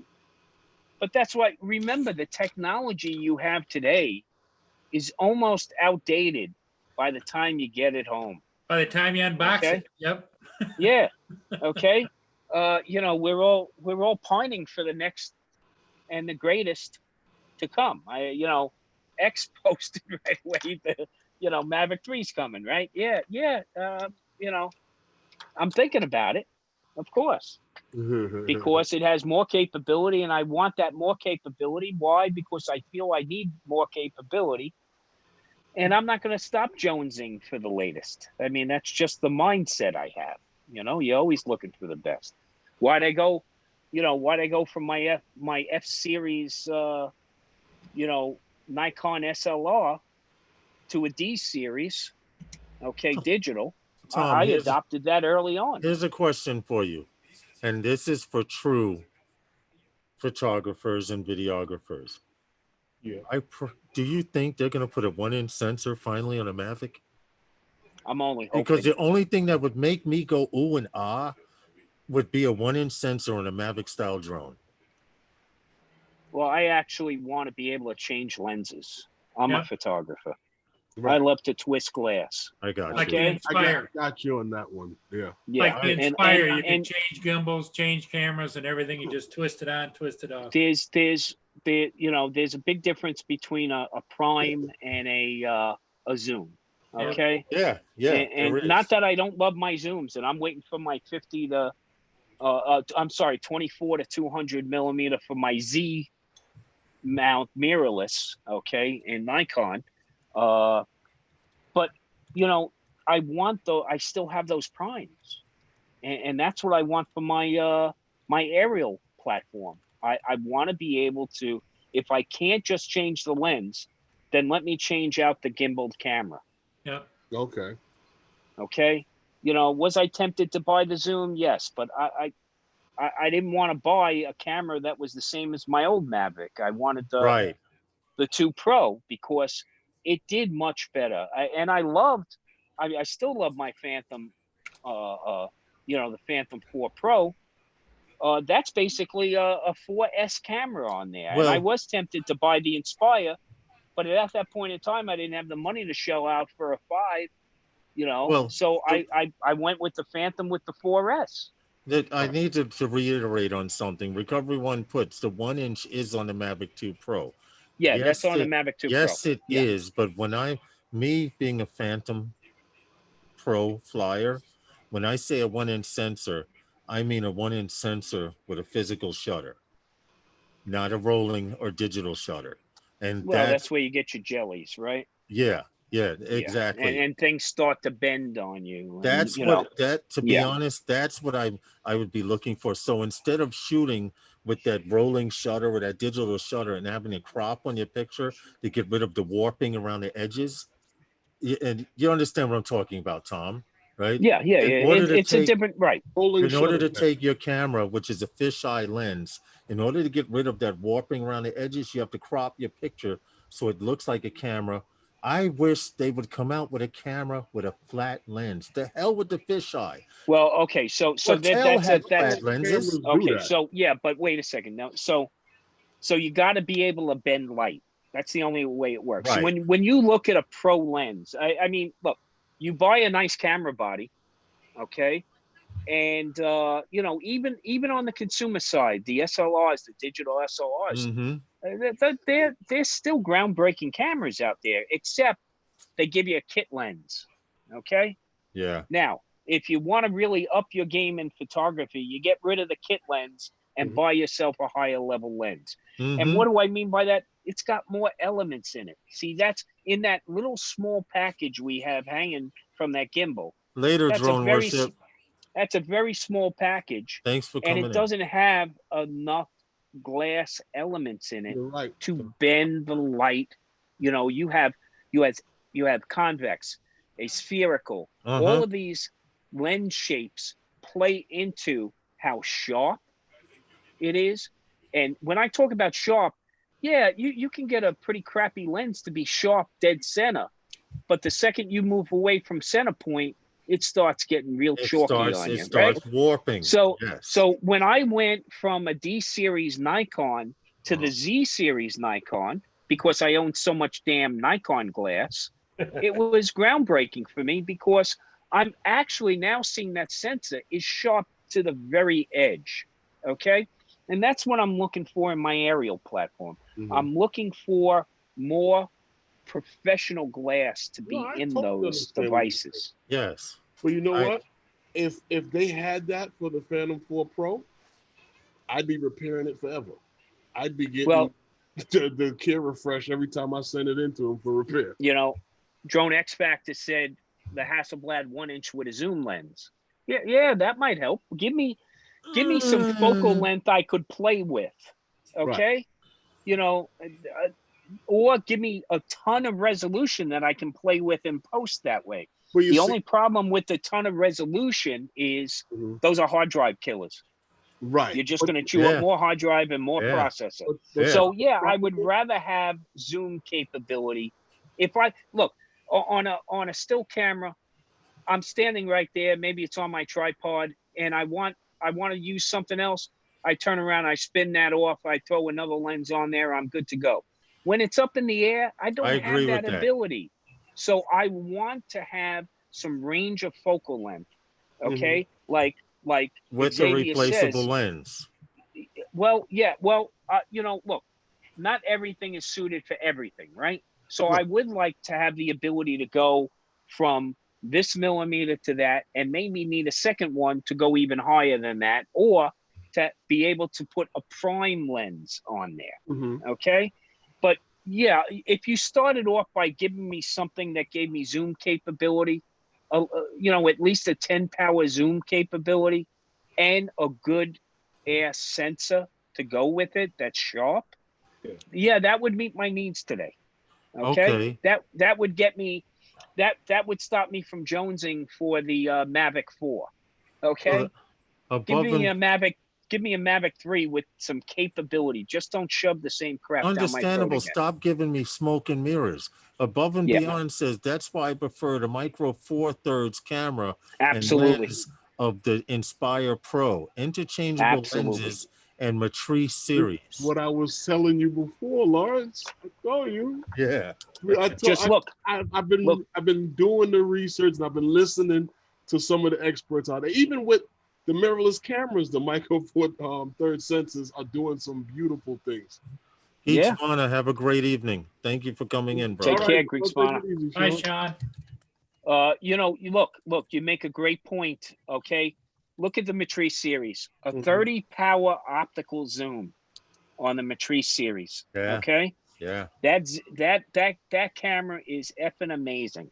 I mean, you can be 100 plus yards off of a bridge, zoom in with that lens and be able to see the SAE markings on the bolt head. And check, that's what I'm saying, and check for stress cracks at a safe distance. Yeah, exactly. We talked about facades the other day, right? Doing inspections and having them be a lot more objective and repeatable inspections than the human eye, which is very subjective. Above and Beyond says the Zen Moose Z30 has 9 sets of optics. You know what the problem is, Tom? You know, a lot of the drone manufacturers I see have somewhat listened to a lot of the You're right, Paul. And we've gone into the purse puppies when it comes to drones.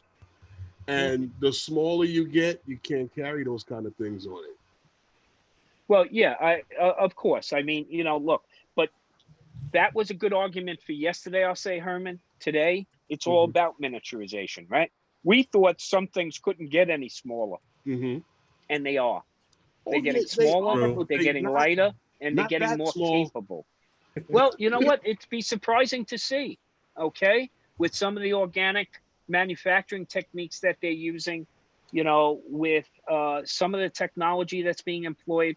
We didn't think we'd have some of the things we have today yesterday. Right, but we're going with a bigger sensor than what we're using now. But the biggest sensor doesn't, the biggest sensor doesn't necessarily mean more weight. It means a bigger housing. Yes, but again, they can do that with lighter materials. I can see that thing tipping the Mavic right over. You still have to have that center of gravity where down, it needs to be. The drone flips upside down. Yeah, you still need to have that center of gravity where it big old needs to be. motors. No doubt about that. And glass by itself is heavy too. So if you don't mind, based upon that size thing, remember I said I had another bit of news for you. Mhm. You know the company EHang, who Yes. was coming out with the first, passenger drone.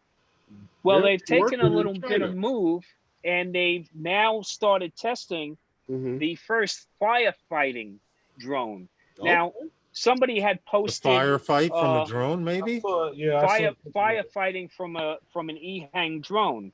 Okay, Interesting. so a couple of weeks ago, somebody sent me something and said, "Oh, look at this! They have a hose going up to a drone, and they're able to shoot water at the fire." And I said, Mhm. "That's smoke and mirrors, because for every 50 feet of hose, that hose weighs, say, a 2-inch line, right? Right.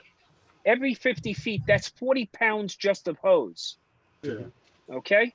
Now, when you add water to that hose, you now have 440 pounds of hose. So now, if True. you want to go 20 stories, you have over 2,000 Come on, pounds Tom. That's hanging Tell us. that's from so a the drone. physics No, that's not going to work. the Okay. physics But Come of on, it dog. doesn't add right. up. So what EHang came out with was, they came out with this model 216F, as in Foxtrot.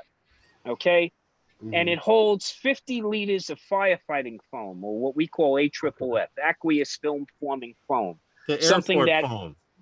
basically, yeah, it's fish protein. Like Okay. the If you Okay. stuff ever on want to your grow nice popcorn at the tomatoes, movie get theater. some of that. Well, basically, what that would do is put a layer between the ignition source, and the oxygen to Right. stop the Smother it. fire, right? Right. But it also carries 6 fire extinguishing missiles on it. Okay. The first one would break the glass. The second, in a rapid succession, would then put this extinguishing agent into the fire space, and that would smother the fire. Now, all this is well and good, and they say that it can fly up to altitudes of 600 feet. So figure that's anywhere between 50 and 60 stories. Mhm. Okay. And you could put up multiple at the same time. Okay. Right. Again, one of the things you got to be careful with is, you don't want to smother a fire and have victims inside also be smothered at the same time. But it's okay. You're between a rock and a hard place. Okay. It's Mhm. give and take. It's give Have It's you and give take. seen and it, take, Tom? right? But it's good to see that they're taking this technology and looking at how to use it, Mhm. okay, to benefit, in a public safety environment. I'm always a big fan of, look, the use of cameras, the use of drones, all that stuff in the public safety sector makes a big difference. Okay. When you put a bunch of people out searching, okay, and trying to run a grid system, and as an incident commander, you want to make sure you've covered every area. With hundreds and hundreds of people, you still might miss something. But they've already proven putting It cuts drones up, it cuts okay, down the it risk. cuts down on the time. And instead of, if you can cut down the time in the public safety arena, you're going from possibly doing a salvage operation to actually doing a rescue operation. Okay. Where there's still viability of human life. Herman Tim Okay. Jackson's talking Yeah, to you. I feel. So Oh, I definitely see this as being a big one. So it's the EHang 216F. Okay. So if you want to see, do, you always got me. I'm always interested. Ehang yeah, 250S 250F as in U Frank. Mhm. I got a 216F. question for you, Oh, Tom. Yeah. Would you ride it? No. It would be unmanned. Oh, okay, unmanned. It would Okay. be unmanned. And no, thank you. Yes. No, thank you. Okay. 'Cause I'm trying to picture this thing without seeing it. Yeah, I'm like, I wonder Well, if it's think something about you go up in the air well, and think about the just EHang have passenger drone. Okay. Mhm. And that's, you're not off the mark there, except they painted it red. Okay. Okay. But instead of passengers, it would have it's carrying the cartridges. the It's payload carrying it would what be it's the needing to do what it's cartridges, got to do, and it would be the foam, the and the firefighting tech. foam. Right. Okay. I And, got and then you would operate this from a command center. you. So, You know that you that know, sounds like something that would really seriously work as far as fighting forest fires. Like in the Midwest, at any given time during this time of the year, Tom, there's as many as 15 to 30 fires burning If consistently. there's a lightning storm, there's a forest fire or a brush Exactly. fire. Look, we have brush Exactly. fires in New York City. Yeah. Think about Broad Channel. Think about Howard Beach. Think about South Shore of Staten Island Yeah, Yeah. or the South Shore of Brooklyn. Hey. We have lots of brush fires every year in this city. Hey, Herman. So Yeah, K too. Agent K goes, that question needs reverb. Would you ride it? and no. That's not my It show. would be my Yeah. You, Tom, you're right about that one. It's a different No. show. Look, there's a reason I fly a drone, so I can keep my feet on the ground and see what I want to see. There's no other way to describe it. So it of course there'll be people against it. Probably one group will be the International Association of Firefighters. Okay. But They'll claim that it's see, taking jobs from firemen. well, yeah, but to see firefighters go up 20, 30 stories carrying 80 pounds worth of roll-up hose, plus they got a tank on their back. Now here's a little known fact. So normally the SCBA, or self-contained breathing apparatus that they wear, these tanks can hold 60 minutes worth of air. But on an able-bodied firefighter, well-trained firefighter, do you know they'll suck down that amount of air within a 12 to 15-minute period? Wow. Okay? That's because crazy. of the stress the body is under. Right. So and all the equipment. If you can get this up there quicker, okay, just like we're using drones today to do size up, to do safety, oversight, you get it up there and you can start the extinguishment, okay, that means we're putting less people at risk. And that means more of them get to go home at the end of their shift. The perfect example would have been the Freedom Towers. I mean, not the Freedom Tower, the World Trade Center. I'm sorry. Yes and no. Correct. The World Trade Center. Yeah, yes and no. That wasn't a firefighter. That wasn't a fire you could put out. Hey, Tom, have you guys used on lower floors, people might have had more of a chance. Tom, have you guys used a tethering system? In fact, our first foray into UAVs was tethered, and we had a lot of problems with them. Now, of course, the newer technology is a lot better. Right. But we've saw a lot of stress on those tethers, and they wanted them to be completely autonomous. I'm sorry. No.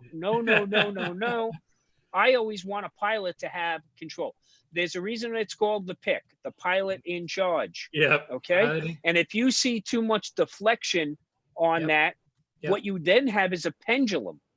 Okay. True. That's true. And it's going to wind up causing damage or injury to someone. Okay? I had a tethering system a couple of years ago just to try it, but it wasn't wasn't for me. But I can at least say I did it. But boy, you had to stand there with your hands on the controls, ready to take over. Yeah, absolutely. Tom, have you seen when they were talking during this coronavirus thing? They had something similar to a Matrice drone with the tethered spraying system. They were talking about spraying the stadiums. That's what he's talking about. Right. Now that I see what you're saying about the weight of those hoses, because just the drone to be able to hold up a certain amount of weight of the tethered wire, which had a hose with liquid in it, and then to pull it took a major stress on that Matrice. So think about something else. It's not just that weight you're hanging from it. Then activate the nozzle and start spraying, pushing back. Yeah, if you've ever been on the end of a TFT nozzle, a task force nozzle, that's why you'll see upwards of 3-4 firefighters on that line, and they're in certain types of positions. The nozzleman, is the one that's basically going to control it. But then you have another firefighter, normally in a crouched position, stabilizing that firefighter, and another one behind them stabilizing them, and still you have to control the hose itself. Yep. Okay, you got to get weight on the hose, otherwise you got a king cobra you're trying to wrestle. Yeah. Okay, so imagine that now on a drone that you've overladen with weight to begin with, and that means the first time you hit that nozzle, that thing is going to be a rocket ship going the wrong way. Yeah, I could imagine, because you have to maintain a certain amount of pressure for it to spray. Yeah, otherwise, one of the things I saw when they were showing, when somebody sent me something a couple of weeks ago, and they were spraying something from this drone, I didn't think any of it was actually making it to the building, and it was only about 20 feet away. So also realize, when you gain altitude, you have more wind-driven factors that you have to deal with. Mm-hmm. So now you actually have to compensate your stream pressure to combat that wind pressure, to keep from affecting the drone. Well, and the higher you are, the more volume you got to put out. Absolutely, that's true too. Absolutely, because the typical crop dusting drones, they're only about 10 or 15 feet off the crops when they fly. Right, and when you think about it, the longer your stretch of hose, the more pressure you got to be able to pump through that to get water to the other end. Higher PSI. Yep. And that only means more propellant action on that nozzle head. Okay. So those are the things that work against it. But I do like the idea of this. But if I'm not mistaken, EHang has demoed it in China. They gave, I believe the Canadians gave them a special operations certificate to do testing up in Canada. And if I'm not mistaken, I think some oil prints in Abu Dhabi bought one already. Okay. So, I thought I saw a couple of video clips in Dubai or Abu Dhabi where they were using something like this. Okay. Above and Beyond Drone says the A-Grass MG-1P and Foxtech spraying drones are better suited for low AGL spraying. Right. I'm not familiar with those birds. I'm gonna have to look into that. So those are agricultural drones. Yes. Okay. And that's a huge industry, by the way, because they can use the drones both for spraying, and they can use the drones for pictometry and mapping. I didn't know that was DJI. Oh yeah. They got plenty of product out there. Yeah. And there's a couple of companies that have some big rigs, basically, that can do this kind of work. Maybe I'll set up next Sunday's live stream and do some research on these agricultural drones, because I like the tank. I like the fact that they have the tank on. I like agricultural drones because that's when I first started saying, now we're moving somewhere. That farmers didn't have to hire a plane and pay for jet fuel or plane fuel to have him spray, his fields. Yeah, and those big drones, Lawrence, they actually program them. It goes out and does what it has to do. I'm looking at when it's empty, comes back, lands. I'm looking at this now with a 3-kilometer range. Right. That's not bad. And keep something else in mind also. Remember, when you're doing crop dusting, you're dumping chemicals across the entire field, regardless of whether there's, pests only eating over here and not over there. Yeah. Where these newer drones are actually doing, they're surveying and seeing where they're needed most. Thermal cameras. Okay? The thermal imaging cameras, the chemical sensors, sensor packages, basically. These various sensor packages that are on there are taking in data. So now you don't need to fill up 2 wings worth of pesticide or herbicide. Now you have these little tanks on there. You see the drones aren't carrying these huge liquid tanks. Right. Okay, because that's a problem in getting airborne with that. Okay.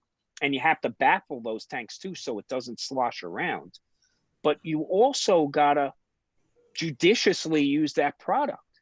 And now these drones provide that type of capability because the back page of that is it also will identify exactly where it sprayed, so you have a record of it. Yeah. Yes. Yeah. Yeah. Exactly. And again, less use of the product means your crops are growing more naturally. Okay. If you don't have to inundate the entire field with a pesticide. True. Right. Okay. Right. And then you can also check your results from planting season to planting season. Yep. And rotate farmers are using it to figure out how to rotate their crops. Okay. And you can send that drone out again during the growing season to see how it's doing. Where do I need water? Where I don't need water? Well, see, Paul, you remember the stories we were doing about the drone in a box? Yeah. You had I'm sure they have some type of system close out there, but you have a drone in a box where you fill the tank and autonomously it goes out and sprays parts of the field and comes back. Yep. All it takes is money. Yeah. Well, again, over time, these things get cheaper save to money. own. Yeah. Right. Yeah, because Tom, when you and I grew up, the thought of somebody spending almost $1 million on a combine, I would say that's crazy. Yeah. No. You spent you spent $50 on an ox. Yeah. Right. Exactly. Okay. Exactly. Yeah, but you look at the farm equipment, you look at farm technology, okay, and where it's gone. Big business. you have product that's picking up and gently picking the harvest, so as not to disrupt, additional growth from the stalks. I mean, it's amazing what they do. So this is just, farmers have to grasp and hold on and leverage technology in order to survive in the marketplace today, because their margins are so close and tight. You got to get it done. Hey, Herman, Feet on the Ground said he sent some Vegemite from Australia. Now, from what we understand, this stuff is like swill to Americans, but he had me promise that I would try it with you on some toast. So even if we do a vlog, Herman's like, if I have to come over Herman, to your how'd house, you get in that? I don't know. Lawrence volunteered him. He said he sent enough for he wants Herman and I to try Vegemite on a live stream. But those of you who don't know what Vegemite is, Google it. It's swill from Australia. Hold on, let me say it in a term you might understand. You be flying with Justin all the time. Share it with him. I have to do it. No, Justin, he's throwing you under the bus. He said, I'm just trying to make it more Facebook friendly for you. You fly with Justin all the time. Share it with him. I'll take it. I'll take one for the team. All right, Justin, you hear that? Hear that? Feet on Tom, you don't know. Feet on the Ground is from Australia. And they have this stuff called Vegemite. I know what Vegemite is. Oh, don't okay. worry. Well, I know what it is, man. He's sending me it's the leftover remnants of swill. yeast. Swill. Bottom of the barrel. Yep. It's swill. You scrape that stuff up after you ferment your after you boil beer, it's in the bottom. After you're done fermenting your Fosters, then you scrape this up and throw it on some toast. Well, I expect sand and glass to be inside it. No. No. Well, it's just gonna have a malty taste. You heard Justin, but you heard Justin. He'll try it. Herman's not down. Malty beer taste. Feet on the ground. Yeah. Feet on the ground. We'll get back to the drone talk. I promise you, Justin and I, it's from beer, so it has to be good. Yeah. You get the same effect by going and sharing. There's a lot of beer drinkers that will not eat that stuff. Justin, I'm going to hold you to that. Try it, but you got the to same effect with sharing the beer with the homeless guy. So, as being somebody who's tasted it before, it's not something you quickly forget. Okay, I'll put it that way. Okay? Yeah. It's an acquired taste. Yeah. So should I have a glass of water by milk? A gallon. No, you need to have a can of a beer can full of Fosters next to you. A can of beer next? Yes, the only thing it should be Fosters. Should be Fosters, a good Australian beer. And don't spread it on a piece of bread like peanut butter. Anyone good at soldering? I need some BMS out of the Solo battery. No, I would know nothing about solo batteries, dude. Well, you know what you do, Lawrence? Tim Jackson Get a says he's small into beer cracker. drinking and he would not have it. But I promised him I would try it. So There you Justin, go. you heard Justin. Get a He small said Justin's he's gonna willing to step in. try it also. Good. Get the Ritz bites and put it on that. A small cracker. He said, Good. Listen, guys, it's been a very interesting night, a very knowledgeable night. Tom, anytime you want to come on, you know you're more than welcome, dude. Appreciate that. And plus, for some reason, with you being here, Paul seems to behave himself. What? Oh, now. Well, now. Tom, what he's talking about is Lawrence is famous. You may not know this for his breakdance. Here we go. He used to do those spins and stuff, and No. Herman used to carried around the big beatbox. Beginners start with less than a toothpaste size. Okay. Yeah. Oh yeah, absolutely. Feet on the ground. Absolutely. Justin has agreed to try this with me. Now, this package is supposed to be coming this week, so or within a few days. So when it comes, Justin and I will actually record footage. There you go. We'll record footage. He says try it on toast. I have a feeling I'm going to need toast and hot sauce and everything else. And a mint when you finish. A mint when you finish. mint doesn't work, does it, Tom? We're gonna see. It's and don't worry, it's normally kosher and halal, so you're good across the board there. Okay, Yeah. No dietary restrictions there. Okay. Listen, Justin and I, when it comes, Justin and I are going to get together and we're going to do a vlog just for Feet on the Ground. He sent me a care package from Australia. I've been good friends with him on Xbox for over 5 years now. And I've Well, Tom, it makes me wonder. He sent him that stuff, and he says we've been good friends. It sounds like he's trying to kill him. No. He's just trying to supplement his vitamin B. It's rich in vitamin B. Don't worry. Tim it's going to put hair on your head. Tim Jackson, I appreciate the super chat. $50 super chat. I appreciate you so much, Tim Jackson. I really do. Very nice. Listen, Very guys, nice. it's 7 p.m. We got to get out of here.